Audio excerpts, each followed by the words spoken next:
Alrighty, it is a brand new Flyers Daily for June 24th. What you usually don't do one on Tuesdays and Thursdays. Monday, Wednesday, Friday, summer schedule. Well, we have a trade. I'm sure you all know by now. It's obvious. The Flyers made a trade. They kicked off this offseason in fine fashion as they acquire Trevor Zegras in exchange for Ryan Poehling, a 2025 second-round pick. That's the 45th pick overall. And the Flyers' 2026 fourth-round pick, according to general manager Danny Briere. Trevor Zegras, 24 years of age, is now a Philadelphia Flyers. Drafted by the Ducks back in 2019. He was a 9th overall pick. He's gone on to play in 5 seasons with the Ducks. He's 6 foot, 185-pound centerman/winger. We'll talk more about that in a second. Has recorded 67 goals, 119 assists, $186 points in 268 games. And he was named to the NHL All-Rookie team back in 2022 and had back-to-back 60-point-plus seasons. Also, 2 back-to-back 20-goal seasons in there as well. During the 22-23 season, Zegras led the Ducks in points with 65 and goals with 23, game-winning goals with 3, and also in overtime goals. Now, he hasn't been as productive the last 2 seasons, where combined he's played a total of 88 games and has a total of 18 goals, 29 assists, and 47 points, which is why the package was what the package was, sent to Anaheim to obtain him. His value was depressed. And you look at a team like Anaheim, they've got some good players in the middle. Leo Carlson, they got some talent there. They just obviously made some trades for Chris Kreider. They're a team trying to kind of swing on the way up. Zegras has 1 year left on his contract, and he will be a restricted free agent. So the Flyers basically give up a fourth-line center, second-round pick, of which they had 4 going into this draft, and they give up a 2026 fourth-round pick. When I saw the return that Anaheim got, I was stunned. I looked at it and I said, oh, my goodness. That's all the Flyers had to give up? I knew his value was depressed. I didn't know it was depressed that much. Danny Briere struck. And you can check another box back in that press conference 2 years ago now, when Keith Jones was introduced as the president of hockey operations, and it was with Danny Briere, Keith Jones, and Dan Hilferty, and it was kind of the kickoff to the new era of Orange. They really kind of laid out their plan, their vision. You know, the timeline was a little, okay, we don't know that because Danny at that time, and has repeated several times since, the players will determine the timeline.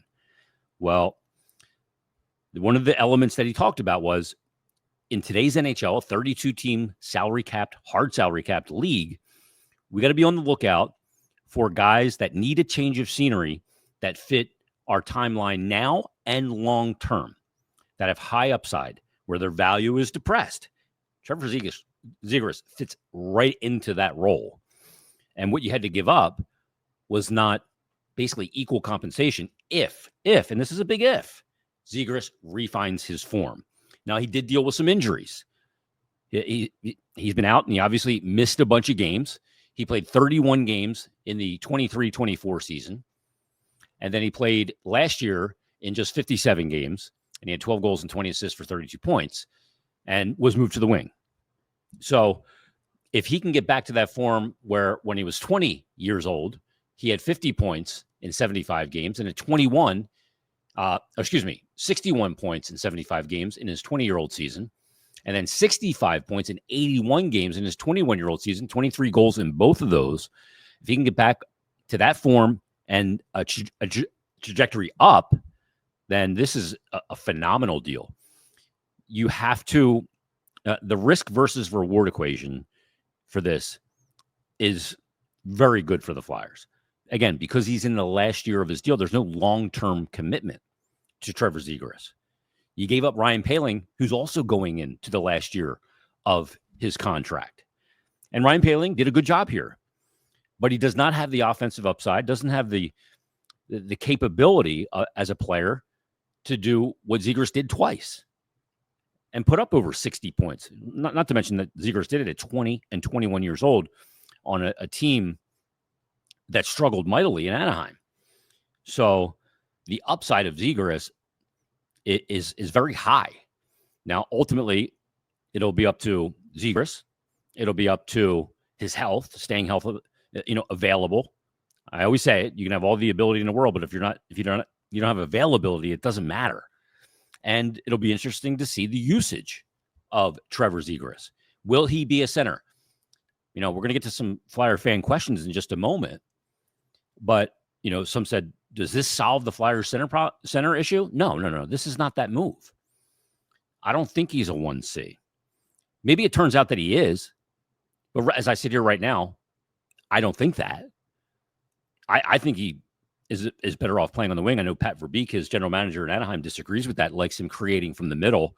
I like the way he can see the ice outside in, and he can still move to the middle of the ice in the offensive zone as a winger. Look at Mishkov. As a winger, does he play on the perimeter? No, he's all over the place. Positionless. I'd like to see a little bit of that with Zegras. But attacking, the reason why I don't want him at center is because I think he's a player that'd be great off the rush. And a guy to lead a play off the rush. Very rare that the center is the guy leading that play because he plays lower in the defensive zone. He can't below the zone in a calculated risk situation to get up the ice either. Wingers can do that. And really good ones have a really good instinct of when to do that. Yeah, sometimes you get burned and it looks bad and, the winger flew the zone and ended up in the back of our net. But the good ones have a good instinct of when you can do that and when you can't. And they really kind of mitigate the negative plays in that regard. I think Zegras can do that. I think he's a really good cerebral player. And, he's got to get some confidence back, obviously, as well. That'll be part of Rick Tockett's job to instill that confidence in Zegras, put him in good situations. I'd put out a tweet on Twitter yesterday, or X, with my thoughts on the acquisition of Zegras. And I said, first, I'm stunned at the comp that the Flyers sent to Anaheim, with it only being Paling, the second-round pick, 45th overall, and the 26th fourth-round pick. Second was that Zegras is a great example of what Briere and Keith Jones talked about in finding players that fit the long-term plan, need the change of scenery. That's exactly what Zegras is. And number three, I said, I think Zegras may be better on the wing with what I just talked about. And this is the big one. I look at this move and what it symbolizes in this rebuild. I did a radio hit last night with Kevin Cooney on 97.5 The Fanatic, and he asked me when the clock starts on Danny Briere. And I said, if it hasn't started already, it started with the acquisition of Trevor Zegras. Not that it's a clock on him to him losing his job. This is now the clock starting on the build. We can now start the clock that this team is building. They went out, they did a change of scenery, got a player that has really shown NHL talent and success, hasn't in the last couple of years, and they gave away a package that makes the risk so worth the reward. So it's a bold and aggressive move. And once again, you got to incur risk to achieve great things in a 32-team salary cap league. And Zegras, the back-to-back 60-plus point seasons, you look at this. This is now the symbol. I know Charlie O'Connor put out a tweet saying Briere and his media availability, which we're going to play at the when I'm done with the commentary here of yesterday, didn't sound like a GM that was satisfied with this deal. Not the case. He wants to do more. And another thing about this deal that, once again, I don't think it's a mistake or an accident that this deal came to fruition with a GM who Danny Briere's already done business with, the Cutter Gauthier deal, Drysdale, and it never got out. Nobody had an inkling that was coming until it was announced that night during the Pittsburgh Penguins-Flyers game at Wells Fargo Center. It was zipped on both sides. This one, same thing. We've speculated about Zegras a few times over the years, and Danny, in his availability, said they've checked in on him over the last couple of years, but just weren't unable to get a deal done, and the deal came together, obviously, yesterday. But these two GMs, once again, operated clandestinely. They could trust each other because they did it before. And I think GMs sometimes, they just get along better with other GMs, or, they think it should be handled the same way in a small circle of people. Nobody had any idea this was coming yesterday. And there it is once again. The Flyers make the trade for Trevor Zegras. He will now be a member of the Philadelphia Flyers. It's an exciting day. And you know what I'm excited about?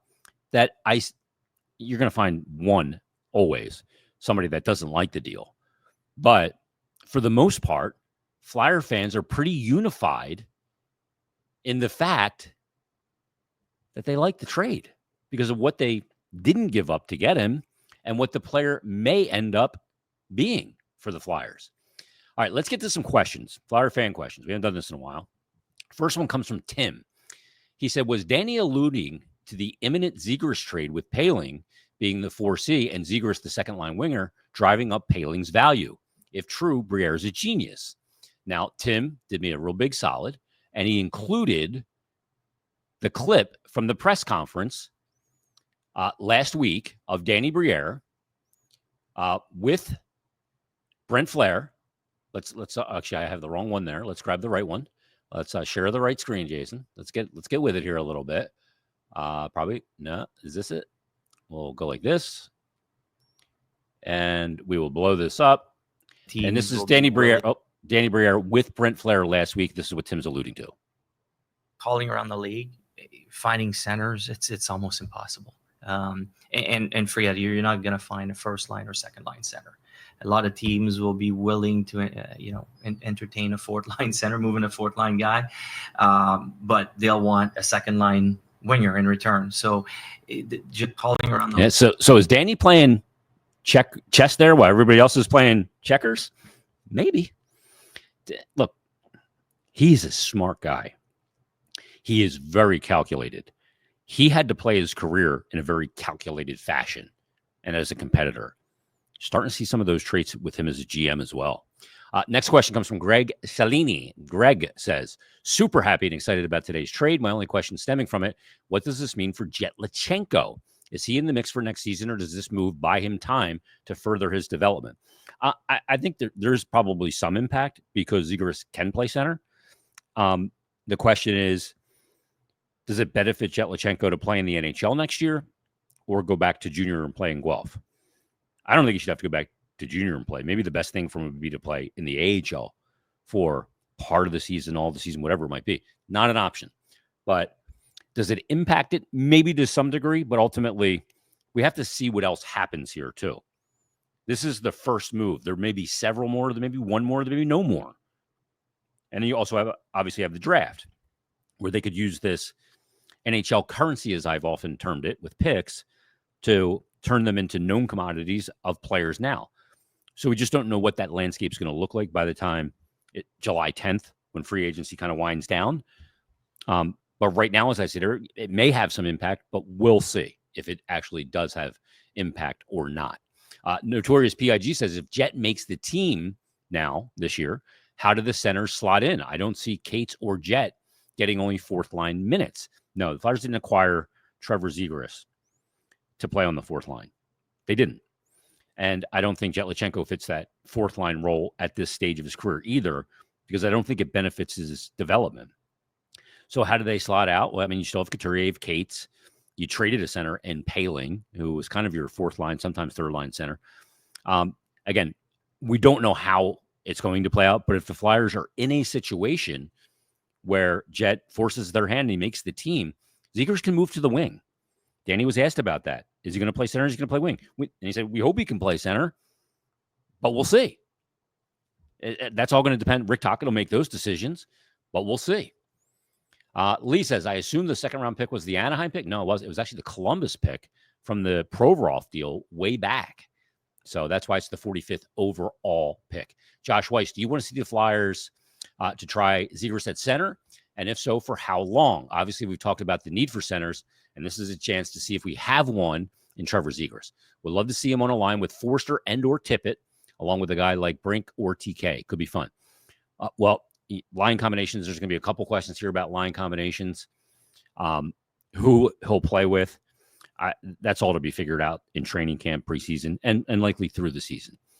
I don't know the players that will complement him if he's at center or on the wing here, what role that is. Does him and Mishkov make sense? Maybe it does. Maybe it doesn't, though. Sometimes you think, you see two hockey players and you go, oh my God, those two guys together would be absolutely incredible. Then you put them together and they can't play with each other. They either don't have the puck enough, or their creativity is something that's too hard for the other player to read on where he's going to be because they're they see the game or think the game differently. So I don't know. I don't know who will benefit him. I think if he is the center, you're going to want somebody that can, a winger that can really go in there on board battles. And I think Tyson Forster fits that bill for sure. He's a guy very heavy on his stick and a good guy in 50-50 battles. So you're going to need a retriever type guy. And Zegras got it. I mean, he's a guy who can absolutely undress a defender. He's very creative and an offensive mind that doesn't think with walls around his game. He'll be willing to try some very creative things, and that makes him dangerous. That's what made him good in those 2 years where he put up the 60-plus points. Brett says, do you think Danny, a legitimate chance Danny makes another move before or during the draft that nets the Flyers another player that starts opening night? He said, I was on board when the changes in the front office took place. Now we get to see them settle all family business. He's going Godfather on me. I see what you're doing there, Brett. Yeah, I mean, if a deal comes together, I don't know if we're going to see on the draft floor, a bunch of trades going down because there is no draft floor. It's decentralized. How's that going to affect the wheeling and dealing? I don't know yet. We haven't seen it. I think sometimes you go through a first round of a draft and players see what they got, and then they start making some other decisions. So I can't answer it. I can't answer it accurately because there's too many variables to it. Matt Linkner says, does Zegras trade rule out or highly decrease the chances of McTavish offer sheet? McTavish offer sheet's not happening. They have money. They are not going to let McTavish go. So I would say just get that out of your head. That's not going to happen. At least I don't think so. So that'll probably happen tomorrow or when it can happen from Danny Briere. Eric says, I see Z slotting on the left wing with Mishkov. If he sticks at center, then he's an upgrade over what we had in Frost. I'm not sure if 1C is the ceiling. We'll see. Power play should get a lot better. A very creative power play player. He's a guy I'd like to see work down off the half wall, down to the middle of the ice, down below the goal line. I think his vision, his creativity is phenomenal there. You'd have two guys that could slide into that position with he and Mishkov on a power play. If that power play gets fixed, I think we're going to have to cancel the podcast at least one day a week because I spend at least one day a week just being and complaining about the power play. And if I don't have that to complain about anymore, I will take it. Next, Dim says, as it currently stands, what do you think a line with Zegras looks like? Again, I don't know. I don't know who he's going to have chemistry with. Joe says, can the Flyers sign Shabanov now, or do they have to wait until free agency starts? I think he has no rights. He's never drafted. I think they can sign him whenever. He's got now a North American agent. That was part of that process. So we'll see if Shabanov is in the cards for the Philadelphia Flyers. Certainly, they've been rumored several times now to be connected to the Flyers, but we'll see how that plays out. Andrea says, absolutely love the trade. Do we know what his injury was or is? Danny does say, and we'll play it in a couple of minutes, that the medicals on Trevor Zegras were all cleared. He's healthy now. That's good. He did deal with a bunch of injuries over the past couple of seasons. And he dealt with, I can give you kind of a timeline of what he dealt with. He tore a meniscus in his right knee in December this past season, 2024, and it required surgery. He was out about 6 weeks. It occurred after he had started to find his game a little bit and then was out for a while, came back in January. He also had a broken ankle from January 2024, so the season prior, and that required surgery, kept him out of the lineup for a long period of time. And he's also had a couple of lower body injuries, including one in November of 2023 that sidelined him for 20 games. So they certainly have impacted his value. But the one thing about those injuries is that it's not a repeat injury to the same thing. It's not the right knee had the meniscus, then the right knee had this. It's all different injuries. Injury prone can mean a litany of different injuries, but there's not any red flags there from an injury standpoint. Again, if he is cleared of those injuries now, and according to Danny Briere and the medicals, he is in fact cleared right now. Let's see. Tyler, what does a possible future contract look like when it comes time to re-sign Zegras next summer? He'll be an RFA, I think arbitration eligible, assuming he returns to form, which I think he will. Awesome trade. Feels good to be excited about the Flyers again. Totally agree. I'm so happy people are excited again. I just can't. You guys know I have a hard time living in misery land. And to see everybody happy about something that's been done is awesome. As far as a contract, if he returns to that 60-point player, I think there's going to be a trend around the NHL where players are looking for shorter term deals. Austin Matthews has already done it. I think Mitch Marner is going to do it this summer. I think it could be something Connor McDavid does. Why? Because we know where the cap's going over the next 3 years, pretty much on how much it will rise. What we don't know is beyond that, how much it will continue to go up. So why would you sign a contract that's going to lock you into the economics of now when in 3 or 4 years, the economics will be much more in your favor to get more? So I think, probably if he has a really good year, say 62 points, and that'd be a great bounce back season, 22 goals, whatever. I think that you look at a contract, a 2-year deal that would take him to unrestricted free agency, 3-year deal if you can. And what the money's going to be for that, 7.5, I don't know. I don't know what that percentage of cap will be in that regard. And again, is he a center or is he a winger? That may play into the equation as well. Centers, generally speaking, top 6 centers especially, get paid more in a general sense. So we'll see where that goes. I think the Flyers would love the player to work out beautifully here and give him a nice contract. You like doing that because it means that you've solved the problem. And we'll see if Zegras can solve that problem. Harris says, the big question, what number will Zegras wear? It's probably out there. I don't know right now off the top of my head what number he will wear. But it is good to see people excited again. Mark says hockey is back in Philadelphia. Great stuff. I love when everybody's happy. This is a good day. And again, going back to the symbolic element of this is now the build phase. This is the fun part.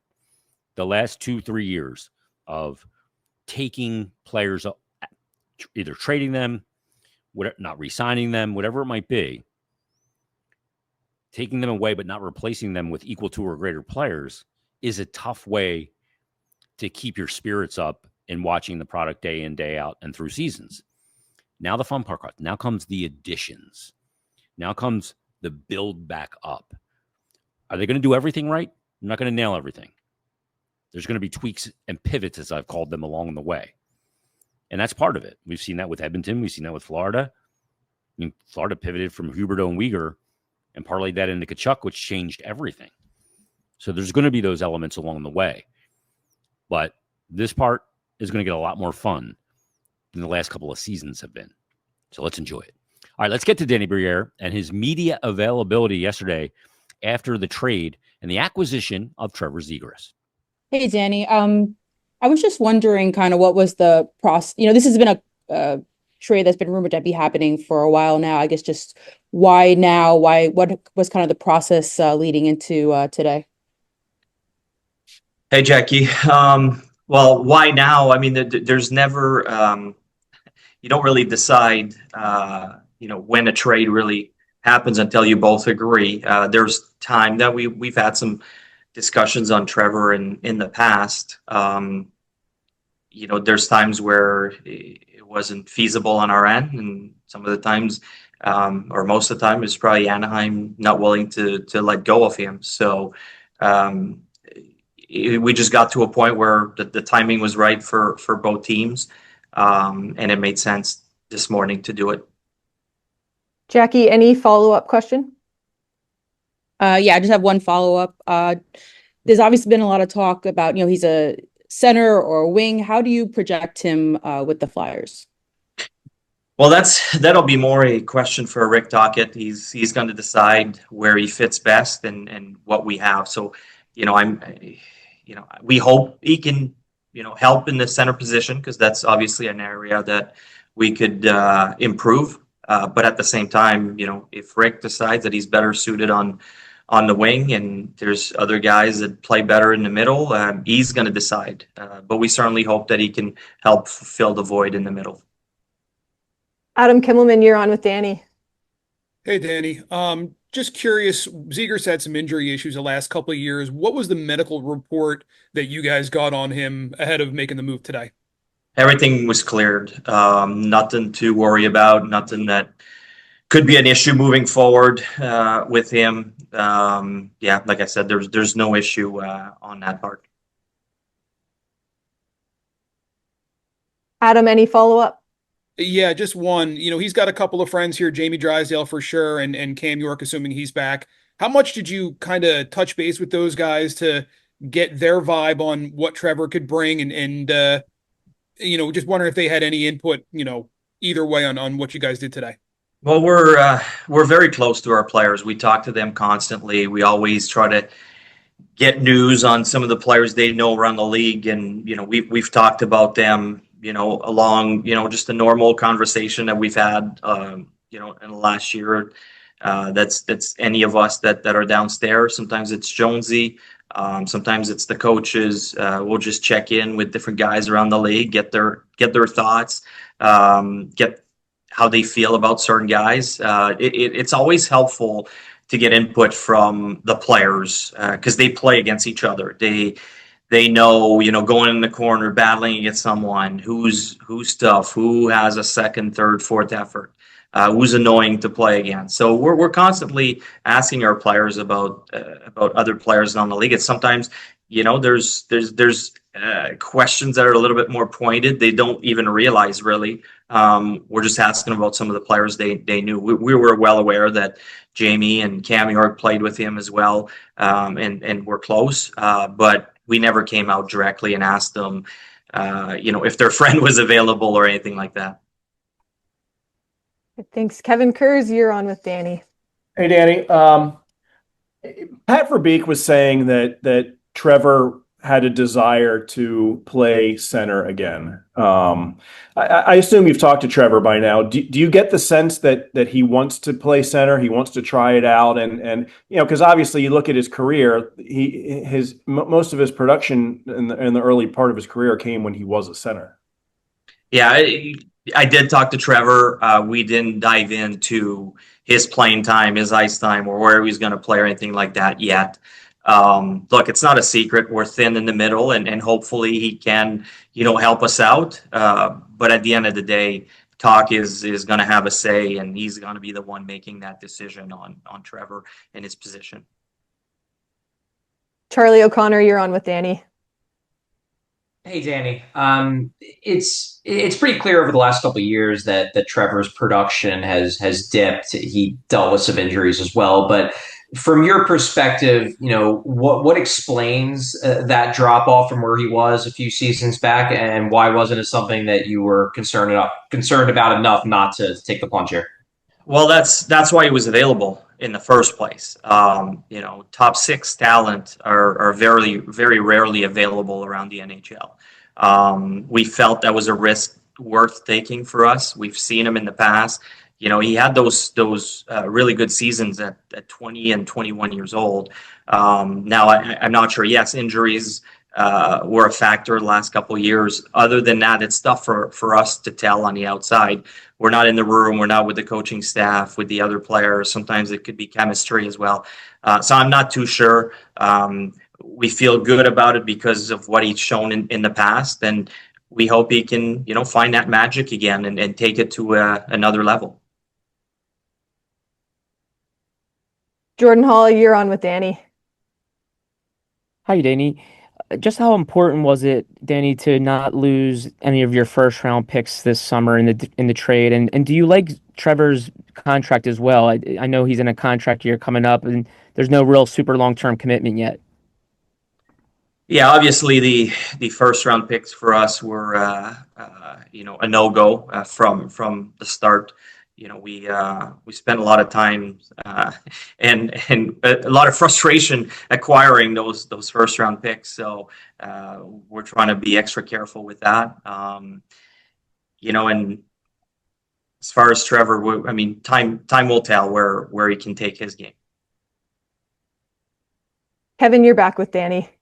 Yeah, Danny, obviously you surrendered a good player in Ryan Poehling, who was, looked like he had developed into a pretty good depth guy. When you look at the fourth line center position, is that something you expect to be filled internally by, the Carson Dorwarts and Gaucher and some of these other, or even Jet Luchenko that are in the organization? Yeah, there's possibilities internally, but we're also going to look on the outside. We'll see on free agency day or on the trade front if there's anything that makes sense. Yes, losing Ryan wasn't easy. He's a good bottom six player that was very serviceable for us the last couple of years. Really well liked in the room too. So we're aware of that, but the chance to acquire a top six player, made the difference in this case, unfortunately. And you got to give something up to get those guys. So internally, you mentioned Jet Luchenko, you mentioned Dorwart. There's Abels that played a few games last year for us. There's also Gaucher that we signed to an NHL deal that played a few games last year that keeps getting better and better. So, there's option internally as well, but we're going to keep looking. Charlie, you're back with Danny. Hey, Danny. So it's obviously one of the big storylines going into this offseason was the weakness of you guys down the middle, both in the short term and the long term.